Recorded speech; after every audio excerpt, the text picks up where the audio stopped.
James Wellington, industry mogul with a fortune of £500 million, had a problem that money couldn't solve. His 7-year-old twins, Isabella and Charlotte, had managed to make 23 nannies flee in 6 months. The last one had escaped after the girls painted the entire Kensington mansion with watercolours and hid a live mouse in her handbag. When the doorbell rang that October morning in 2024, James opened the door expecting another terrified woman who was resigning. Instead, he found Emily Thompson, 28 years old, who looked at the chaos behind him with an amused smile and simply said, "I see your daughters know how to have fun."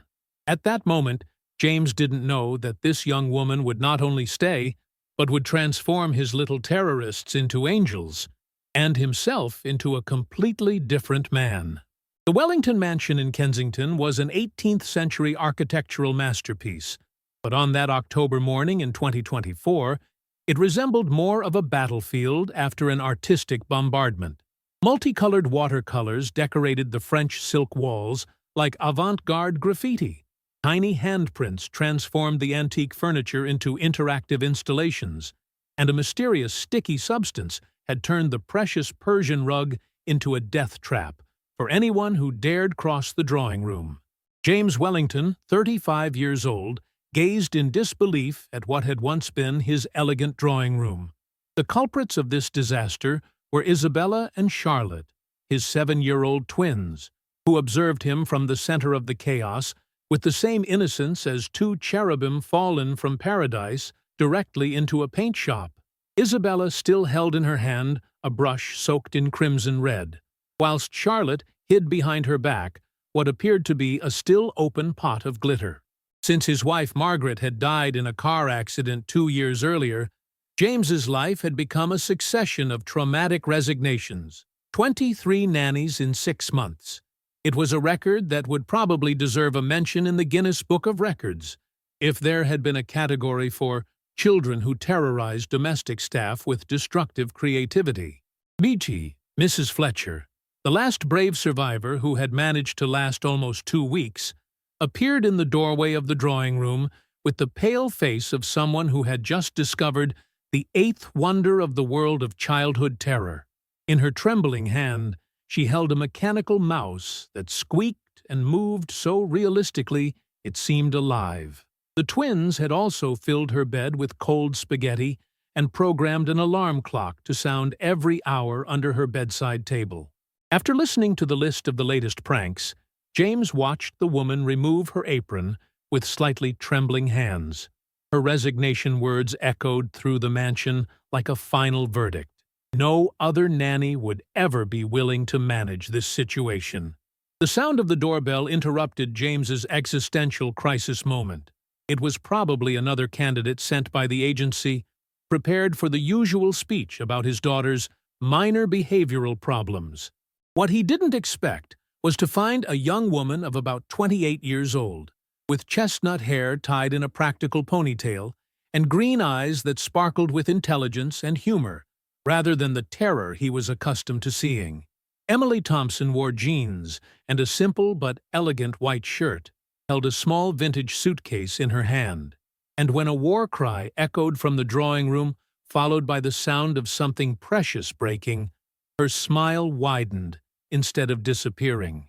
For the first time in 6 months, someone was reacting to the twins' chaos without immediately fleeing. James felt a hope pass through him that he dared not nurture.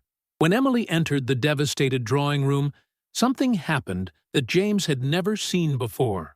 Instead of being horrified by the artistic chaos, the young woman stopped and began to clap slowly, observing the multicolored walls with genuine admiration.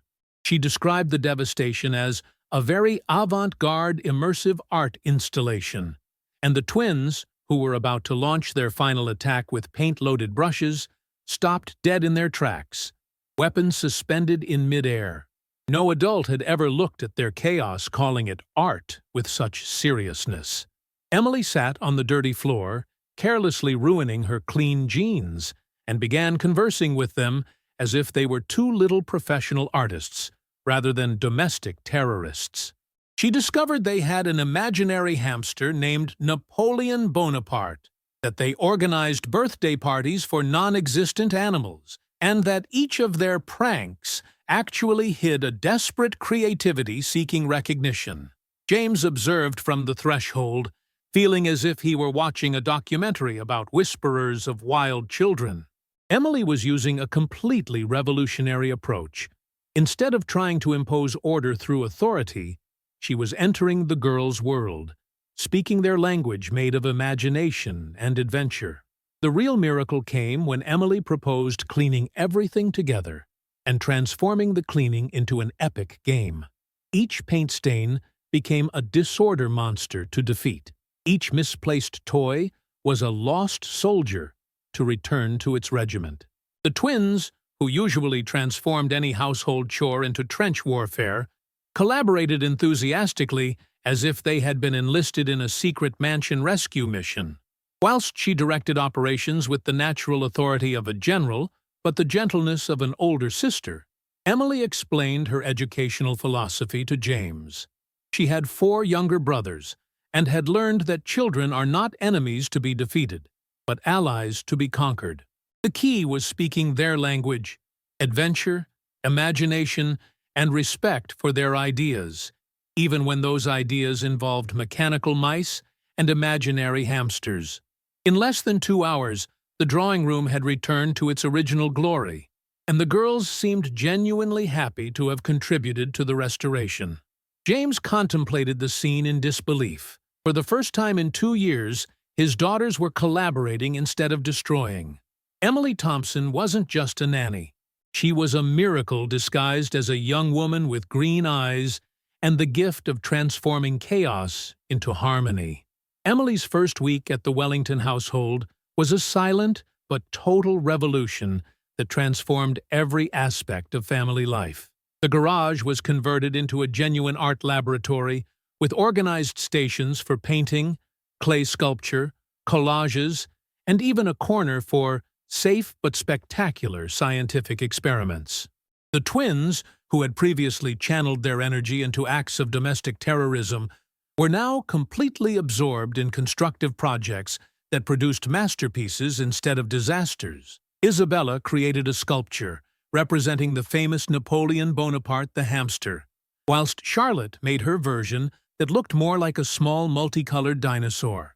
For the first time in the mansion's history, their works were displayed on the mantelpiece of the elegant area, transforming 2 little terrorists into artists proud of their own talent. The real miracle, however, wasn't the creative projects, but the transformation of the girls themselves. Emily had established clear but flexible rules, always explained with logic that the twins could understand and accept. Instead of absolute prohibitions, she used creative redirections. Artists respect their workspaces replaced "don't make a mess," whilst great adventurers plan their missions replaced the generic "behave yourselves." The evenings transformed from pre-sleep battles into magical moments where James found the girls sitting in the restored drawing room, listening to Emily read stories of warrior princesses and brave explorers. One evening, whilst she read about a princess who defeated a dragon by convincing it that burning villages was a waste of talent, Charlotte exclaimed with surprising clarity, "Like you did with us!" These were the first words of self-awareness that James had heard from his daughters in 2 years. After the girls went to bed without the usual 2 hours of negotiations and blackmail, James found Emily in the kitchen preparing coffee. Without the professional uniform, but with a soft jumper and loose hair, she seemed younger and more vulnerable. During this nocturnal conversation, James opened up as he hadn't done for years, confessing his insecurities as a father and the feeling of inadequacy that had tormented him since Margaret's death. Emily listened without judging, and then made him aware of something that shook him deeply. His daughters didn't need a perfect father, but a present father. The difference was abysmal. A perfect parent never makes mistakes. A present parent learns from their mistakes together with the children. Isabella and Charlotte didn't need rigid discipline, but to feel seen and understood in their chaotic and wonderful uniqueness. At that moment, whilst the kitchen filled with the aroma of coffee and the warmth of mutual understanding, James understood that Emily hadn't only conquered his daughters. She was conquering him too, awakening parts of his heart that he believed buried forever with Margaret. A month after Emily's arrival, the Wellington mansion had become unrecognizable in the atmosphere that filled it. Laughter echoed through the corridors, replacing the sepulchral silence. The aroma of homemade biscuits took the place of industrial cleaning products, and James found himself running home every evening instead of inventing excuses to work late and postpone confronting domestic reality. One evening, Isabella and Charlotte awaited him in the entrance hall with the air of two little business executives who needed to discuss a matter of vital importance. With the seriousness of someone who had made an irrevocable decision, they communicated that they wanted Emily to stay forever, not as a nanny, but as mummy. Their logic was impeccable. They had noticed that he looked at Emily as he looked at Margaret in the photographs, and that she looked at him like in the romantic films that their mummy had enjoyed. James realized that his daughters, despite being only 7-year-old girls, had perceived something he himself had tried to ignore. In recent months, Emily had become much more than a nanny. She had become the beating heart of their home, the person who transformed an elegant but cold mansion into a true home, where each day brought new surprises and new reasons to smile. That evening, James found Emily in the library reading by the lit fireplace, wrapped in a throw that made her seem to have been part of the family forever. With the desperate courage of a man who had everything to lose and everything to gain, he confessed what his heart had been crying out for weeks. He had fallen in love with her. He hadn't just expected someone who would look after the girls, but had found the woman who had given new life to his broken heart. The silence that followed his confession seemed to last an eternity. Enjoying the story? Give it a little like, and don't forget to subscribe. Now then, let's carry on. During which James cursed himself for his own impulsiveness. He had risked ruining the perfect balance that Emily had created for his daughters. Then she smiled with shining eyes and whispered that she hadn't expected it either. When she had accepted this job, she thought she would stay a few months and then look for something more suited to her training in child psychology. She didn't imagine she would fall in love with two little creative terrorists and their daddy. The girls' proposal to make her their mummy received the most beautiful possible response when James asked her to marry him, not only to become his wife, but to be the mother of his daughters and the center of their reconstituted family. He wanted this house to continue being filled with her laughter and her transforming magic. When Isabella and Charlotte appeared in the doorway, like two little cupids satisfied with their own matchmaking work, they found their parents kissing, surrounded by the promise of a future made of love, art, and shared adventures. Their "it's a huge yes" sealed the birth of a family that had chosen itself with the heart. 6 months later, the Wellington mansion hosted the most beautiful and chaotic wedding that London had ever seen. Emily had insisted on marrying in the mansion's garden, among the trees decorated with Isabella and Charlotte's artistic masterpieces, transformed into original wedding ornaments that told the story of their blended family. The twins wore identical pale pink dresses that they had personalized with small paintings of butterflies and flowers, naturally made by them under the artistic supervision of their future mummy. During the ceremony, when Emily pronounced the vows she had written personally, including specific promises to the girls to love them on artistic days and ordinary ones, in adventures and in quiet moments, there wasn't a dry eye among the guests. The most moving moment came when the twins read the letter they had written for Emily, thanking her for seeing that they weren't naughty girls, just sad girls who didn't know how to say they missed Mummy, and for teaching Daddy that laughing didn't mean forgetting Margaret, but remembering how beautiful it was to be happy together as a family. The reception quickly transformed into what guests would remember as the most fun wedding in history. Isabella and Charlotte had organized creative stations for everyone: body painting for guests, balloon sculpture workshops, and a drawing competition themed The Perfect Family that involved children and adults in a creativity competition that lasted until late into the night. Whilst they danced under the stars, surrounded by the sound of children's laughter running between the illuminated trees, James confessed to Emily that he still felt like he was in a dream. 2 years before, he had been a desperate man with 2 daughters who seemed determined to destroy everything they touched. Now, he had a family that had transformed chaos into daily magic. Emily gently corrected him. The chaos had already been magical. She had only taught them all to see it with different eyes. Whilst the party continued around them, with Emily directing groups of children in creating a temporary mural, and Isabella and Charlotte organizing impromptu parades, James understood that the most beautiful families are those that form not by chance, but by conscious choice of the heart. A year after the wedding, the Wellington mansion had become legendary in Kensington, not for its property value or architectural history, but for being the house where every Sunday afternoon family creative workshops were held, open to all neighborhood children. Isabella and Charlotte, now 8 years old, and with the confidence of those who had found their place in the world, had become the little teachers who taught newcomers the art of transforming chaos into creativity. The mansion's transformation had been gradual but extraordinary. The garage laboratory had become the beating heart of London children's creativity, with artworks covering every inch of the walls and colorful sculptures populating every corner.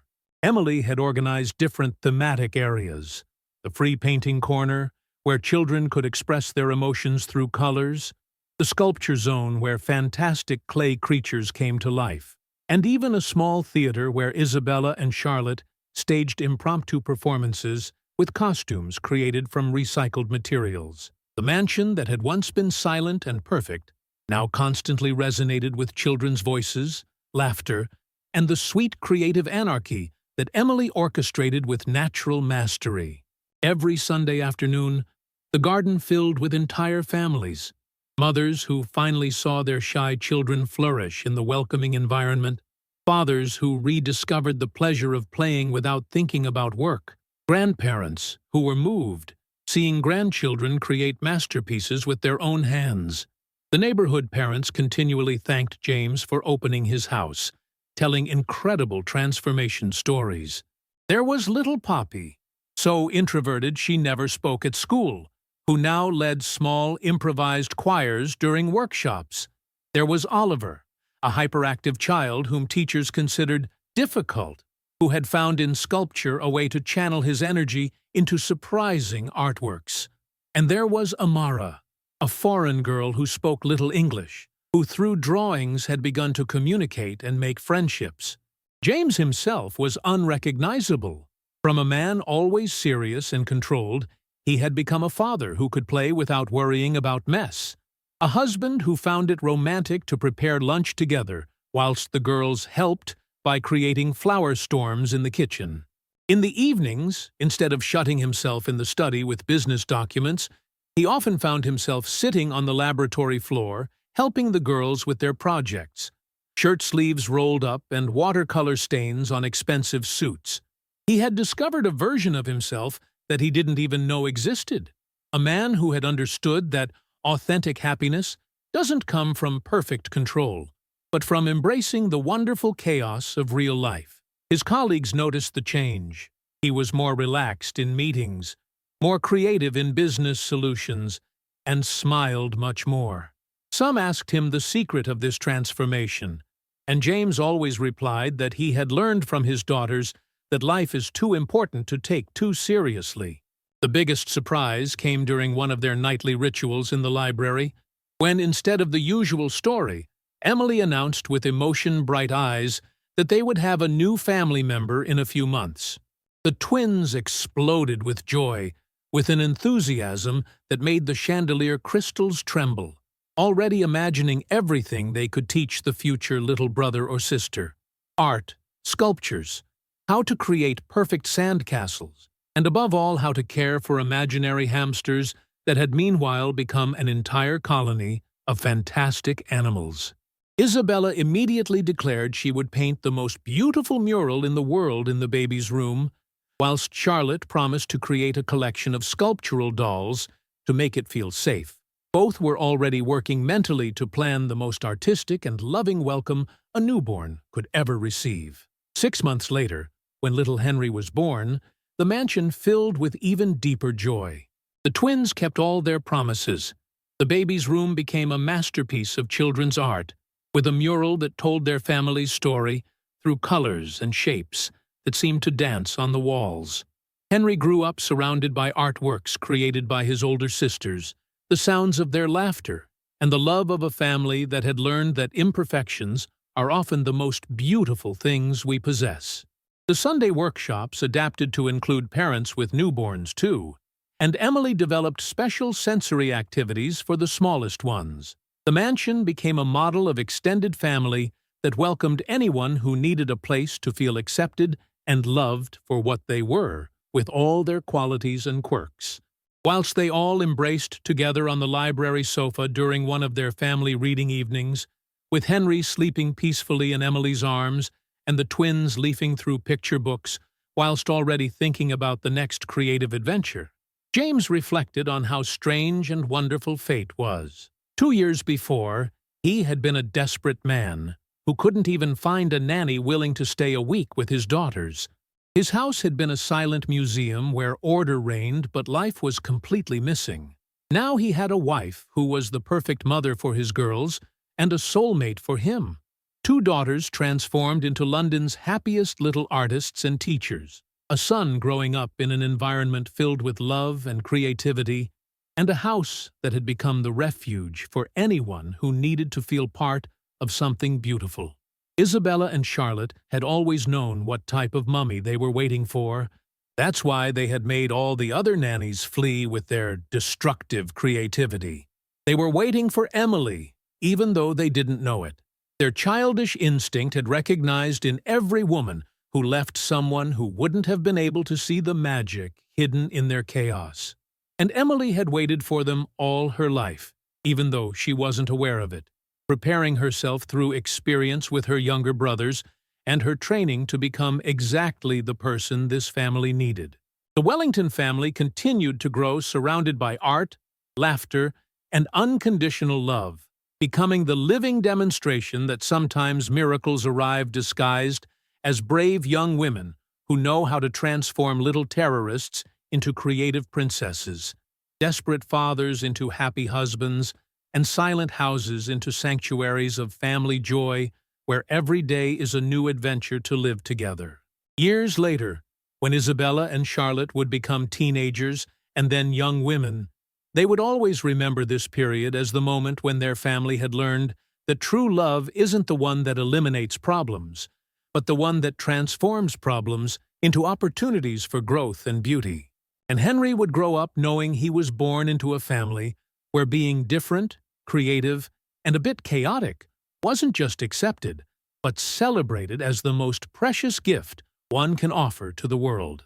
If this story has shown you that behind every difficult child, there's just a little heart waiting to be understood, and that true love knows how to transform chaos into magic, smash that like with all your emotion. Share to show the world that the most beautiful families are born when the heart finds the courage to truly love. Tell us in the comments, do you think Emily used the right method with Isabella and Charlotte? Do you think James found in her the perfect mother for his daughters? Which moment of the story moved you the most? Subscribe now for other incredible stories of families who choose each other with their hearts, of children who teach adults the true meaning of love, and proof that kindness and understanding can truly change the world.